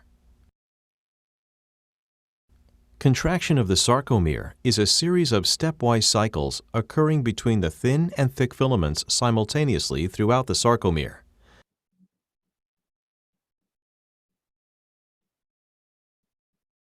The first step of the contraction cycle occurs when ATP, already bound to the myosin head, is hydrolyzed. This provides energy to position the myosin head in its cocked position. Next, when calcium ions are released from the sarcoplasmic reticulum and attached to troponin, it uncovers the binding sites on actin. Myosin forms a cross bridge with actin. Once this occurs, the myosin head bends from its cocked position and slides the thin filament towards the center of the sarcomere. This process is referred to as the power stroke. In the final step for each contraction cycle, ATP binds the myosin head, resulting in detachment of cross bridges. As long as the levels of calcium and ATP inside the cell are adequate, then the contraction cycles will repeatedly occur and the sarcomere will shorten. That is, as long as the skeletal muscle contains enough energy and is stimulated by nervous impulses, a continual shortening of the sarcomere will occur. Calcium pumps in the sarcoplasmic reticulum pull the calcium ions out of the sarcomeres back into storage. When the calcium ions are removed from troponin, it returns to its original configuration, allowing tropomyosin to again cover the binding sites on actin. Myosin can no longer attach to actin, and the tightened filaments pull the thin filaments outward to their original relaxed position. Due to many contraction cycles, the actin and myosin filaments will slide along one another to shorten the sarcomere. When no longer stimulated, the sarcomeres will return to their previous length.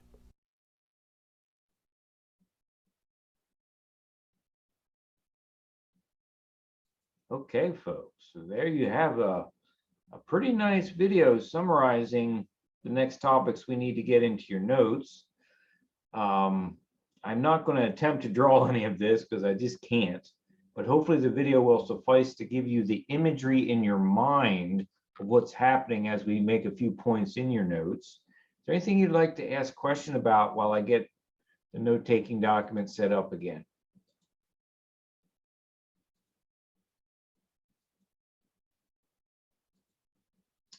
Okay, so now we have explained how the nervous system stimulates a muscle fiber to contract. Now we need to explain, well, what actually happens to make the muscle fiber contract, okay? So,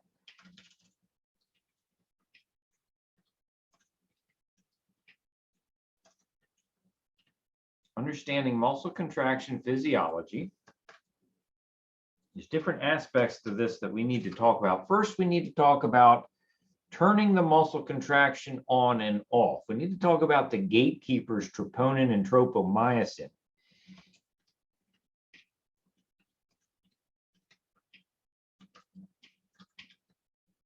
Okay, so here's what I can tell you. And there's different places that you could visualize this. You could be looking at let's see here. You could be looking at figure 10.4 for visualization. You could be looking at figure 10.7 for visualization. So I'll let you pick what you want to look at. Figures 10.4 and 10.7 seem to have some relevant pictures here. But when a muscle cell is relaxed, meaning it is not contracting, what is occurring is that there's certain proteins that are positioned in a very precise location to block muscle contraction. Okay. When a muscle cell is relaxed,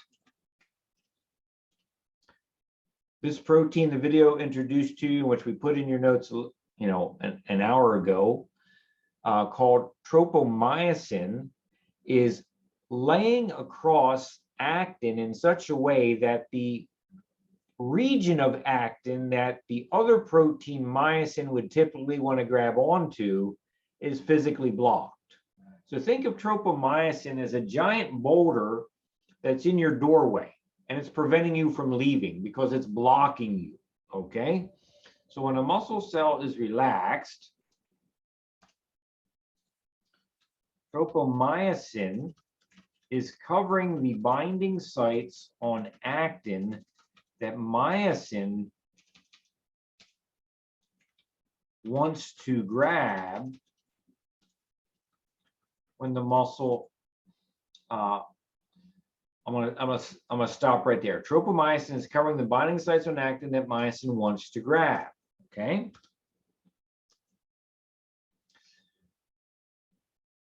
And as the video stated, tropomyosin stays in this position because there's an associated protein called troponin that's keeping it in that position. You can think of tropomyosin as a wire, like an electric wire, and you can think of troponin as a staple holding the wire in a specific location along your house. So troponin is the staple, tropomyosin is the wire, okay? So tropomyosin is held into position by troponin. Okay, so that's what the muscle cell anatomy is going to look like when the muscle is in a relaxed state and it is not actually contracting. The muscle cannot contract at this moment in time because myosin has no way to bind actin. Why can myosin not bind actin? Because the binding site is blocked by tropomyosin, which is held in position by troponin. Questions?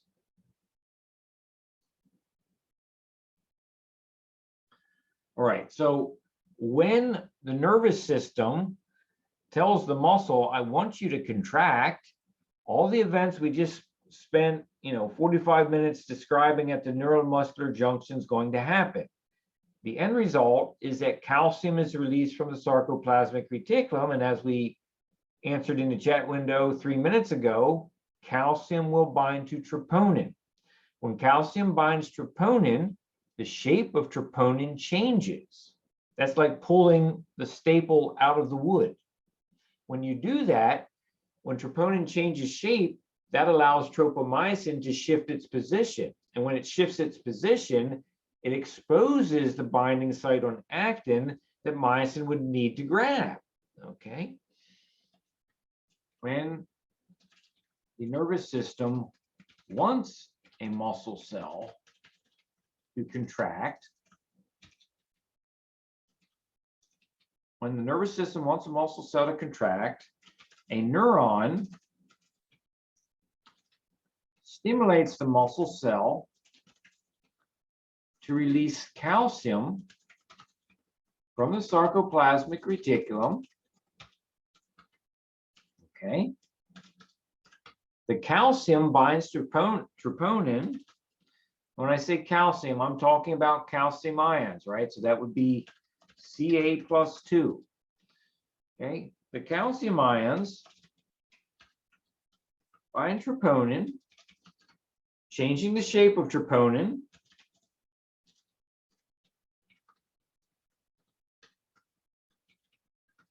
which then allows tropomyosin to change its position along the actin filament.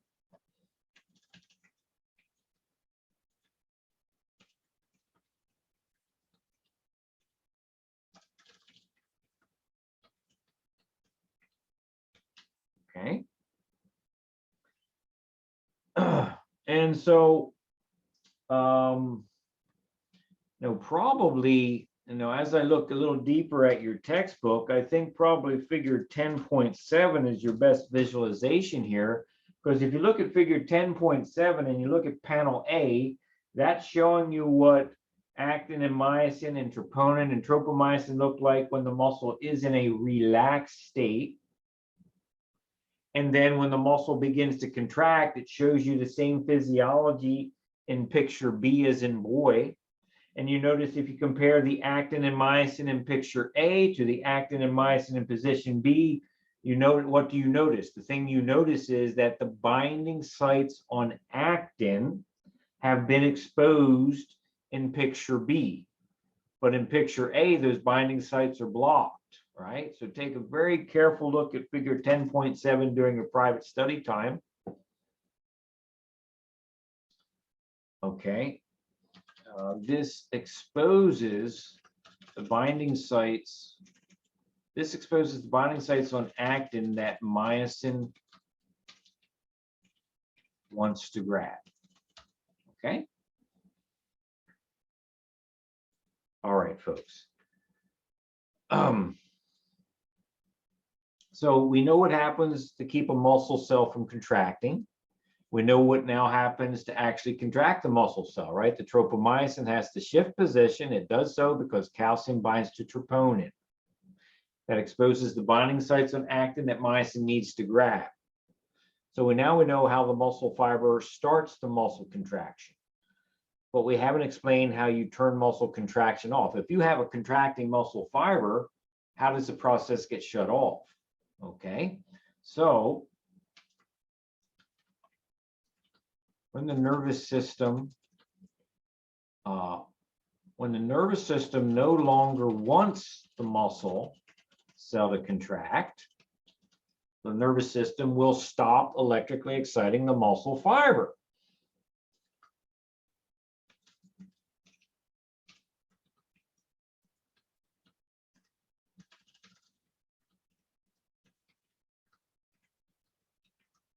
When you stop electrically exciting the muscle fiber, you stop the continual release of calcium from the sarcoplasmic reticulum because it's released in waves or pulses, okay?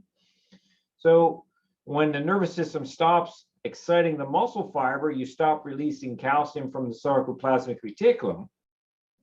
And you say, well, that's great, but we still have the calcium that was released before. So if that stays bound to troponin, we're still going to have muscle contraction.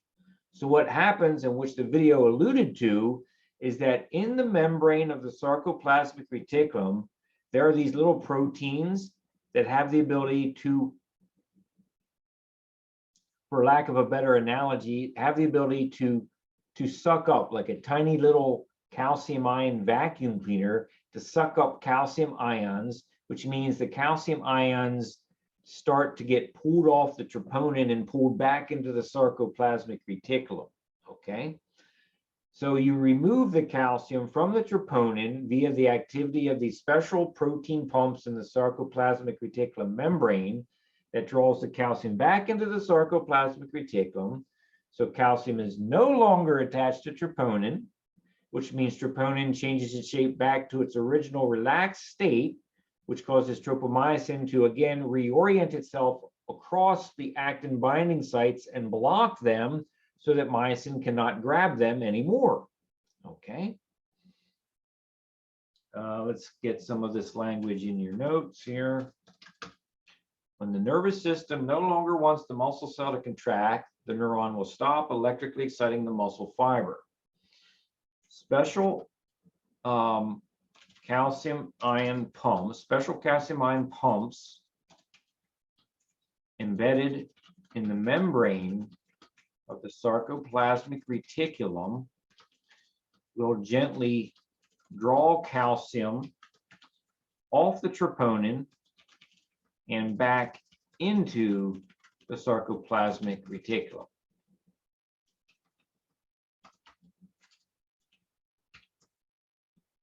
Okay, so again, we're pulling calcium off the troponin. That allows tropomyosin to shift position and reblock the binding sites on actin that myosin wants.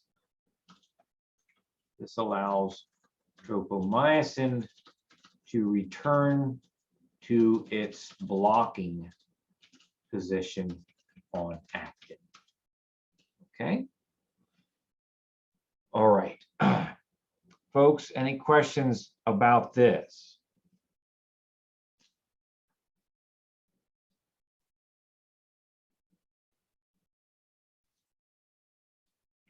Okay, I hope you're not passed out at home. Okay.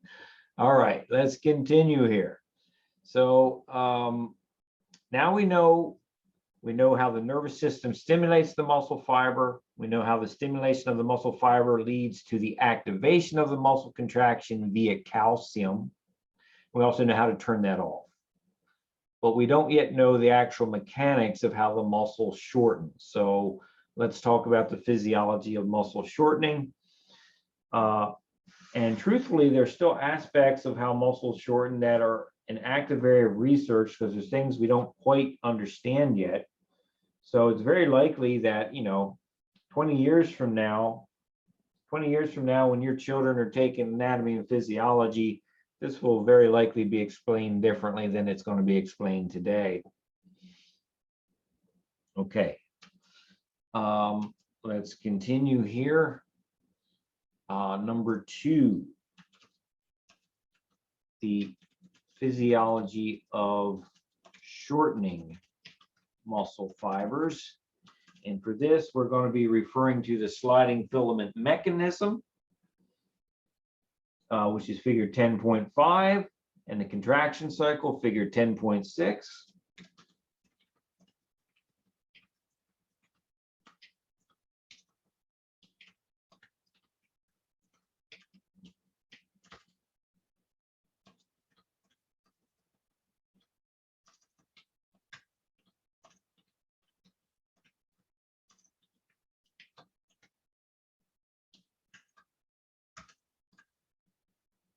Okay, so there's some ideas here.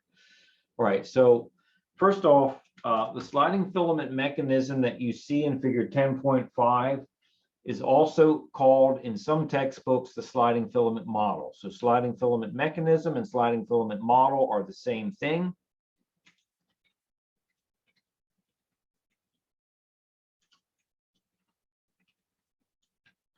And, when you start using the word model in science, model means our current best explanation, our current best explanation. It doesn't mean it's 100% correct.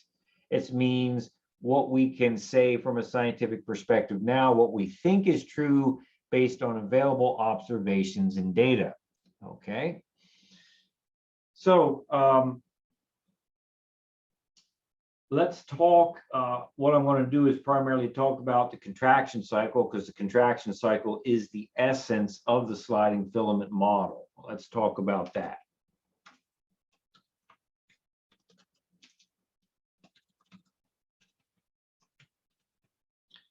If you think about that word cycle, C-Y-C-L-E, cycle implies sort of a circle, right? A circle is a cycle.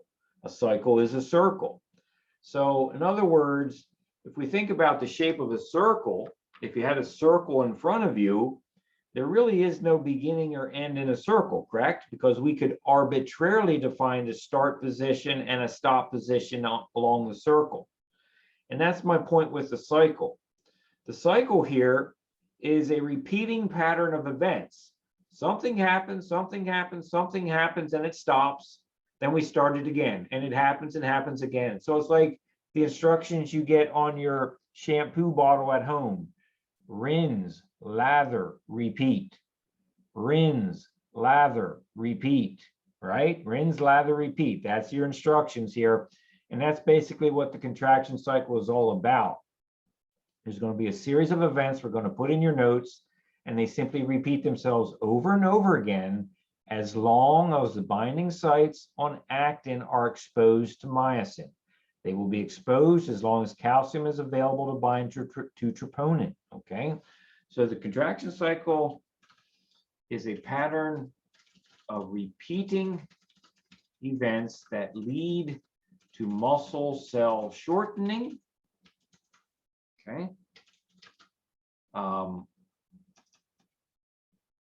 These patterns of events can repeat. I wouldn't say infinitely. I wouldn't say without end, because there's some practical considerations of calcium availability and energy availability in terms of ATP. But these patterns of events can basically repeat for a long time, as long as the binding site on actin is available to myosin.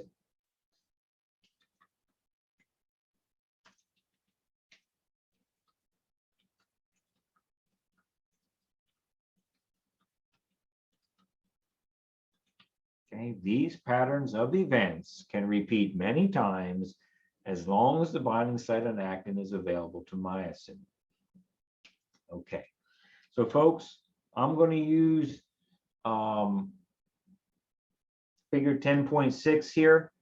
Like I said, a cycle, we can arbitrarily start and stop anywhere in the cycle, because we're going to come around and do it again anyway. So it's kind of silly. It's a little bit artificial to necessarily describe the cycle at any specific starting position. That being said, we got to pick a starting position so we can have a conversation. So I'm just going to use what your book is using, okay? So figure 10.6, we have step 1 there, right? It's represented by that blue ball with the number 1 in it. It says, what it says is that myosin hydrolyzes ATP. That means it breaks ATP down, right? Hydrolysis is hydro, meaning water, lysis, water rupturing. So myosin uses water to break a bond in the ATP molecule. Myosin breaks down ATP, and ATP is biochemical energy. So it's similar, when you break down ATP, it's like setting off a tiny stick of dynamite, right? You are releasing some energy, and that energy can be captured by the machinery of the cell to do something. Well, in this case, when you break down ATP, some of the energy released from the breakdown of ATP will be used to adjust the position of myosin so it's ready to grab actin. This releases energy so that myosin positions itself close to actin, okay? Positions itself close to actin. Here's a question I'm going to give you in the chat window.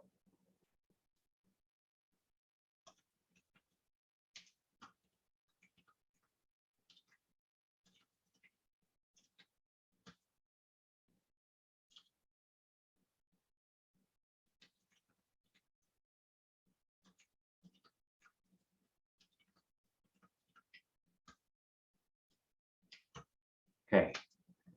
Since myosin is breaking down ATP, this means myosin is behaving like an blank. Fill in the blank for me, folks. Since myosin is breaking down ATP, this means myosin is behaving like an what?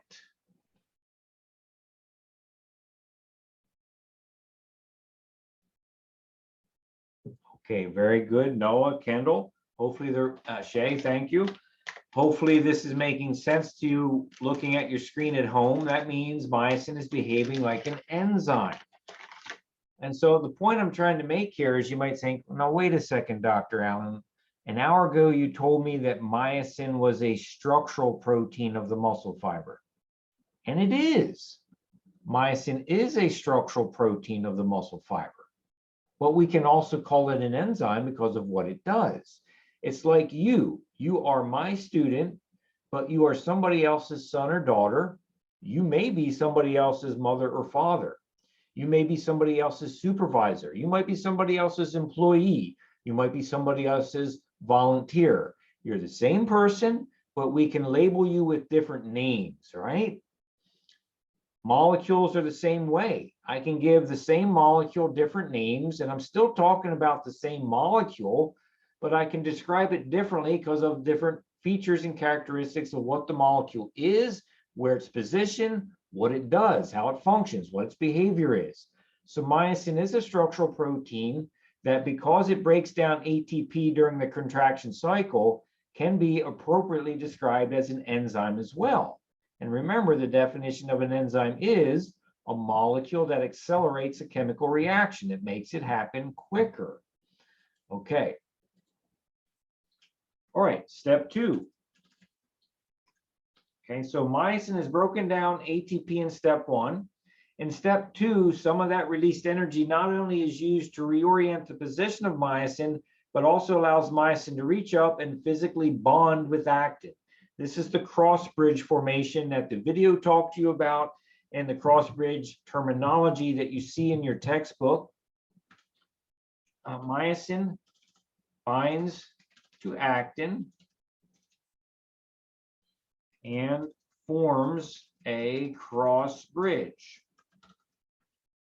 Okay, so myosin is now attached to actin, and myosin was able to do this because tropomyosin is out of the way, and tropomyosin is out of the way because calcium bound to troponin, and calcium was available because the neuron stimulated the muscle fiber to release it from the sarcoplasmic reticulum, right? So step 2, myosin binds to actin and forms a cross bridge, okay? Step 3.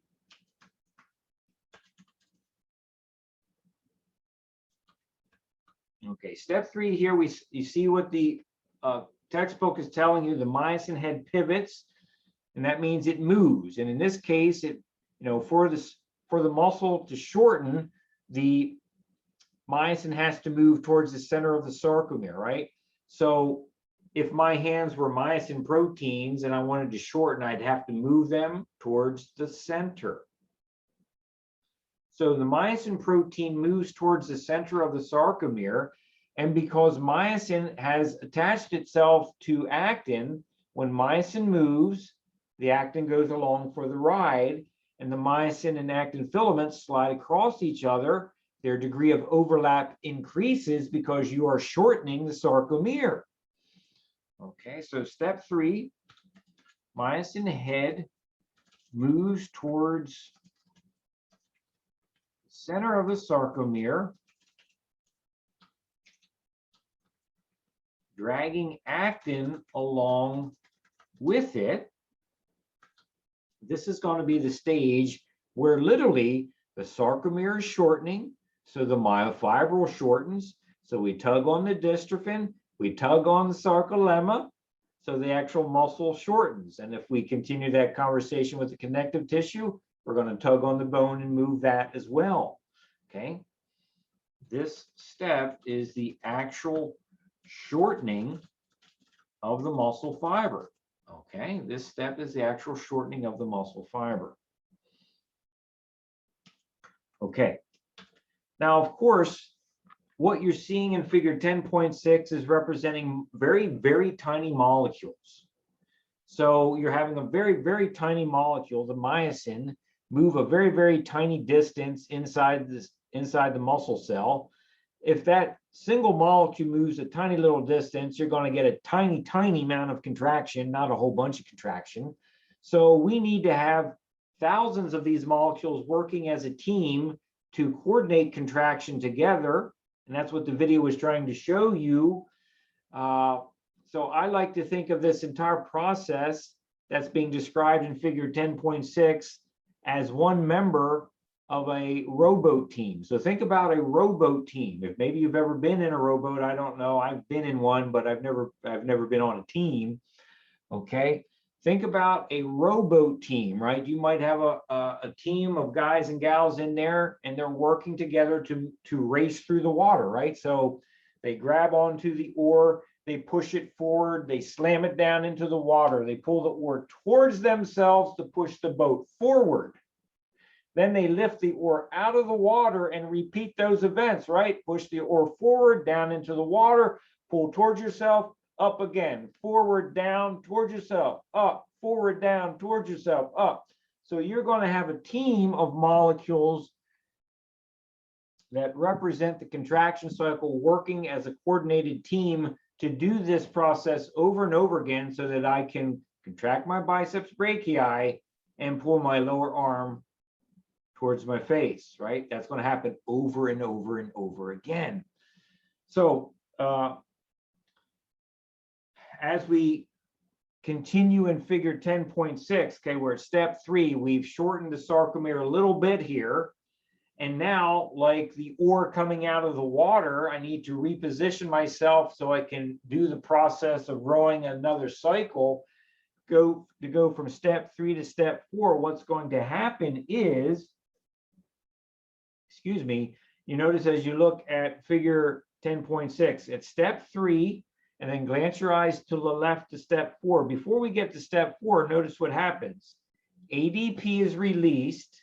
ADP, which was bound to myosin, is released, and a new molecule of AT binds to myosin. Okay, so I'm going to say it this way in your notes. Step 4, okay. A new molecule of ATP attaches to myosin. This causes myosin to momentarily detach from the actin. So myosin momentarily releases its grip, right? If you look at step 3, you notice myosin is touching the actin. If you look at step 4, you notice the myosin is not touching actin, and that's because the binding of ATP caused myosin to momentarily release its grip on actin so that it can start to position itself to get ready for the next cycle. So a new molecule of ATP attaches to myosin, causing myosin to momentarily detach from actin, okay? And then what we will do is rinse, lather, repeat. We'll go back to step 1 where that new molecule of ATP that was bound to myosin in step 4, it's going to get broken down in step 1 so that I can reposition myosin to reattach to actin and continue the next power stroke, okay? So I can pull the ore through the water and get repositioned to do it again. Pull the ore through the water, reposition to do it again. Okay, so this is going to happen. This is going to happen across thousands of molecules through millions of repeated cycles collectively to do this. Okay? All right. Folks, do you have thoughts or questions?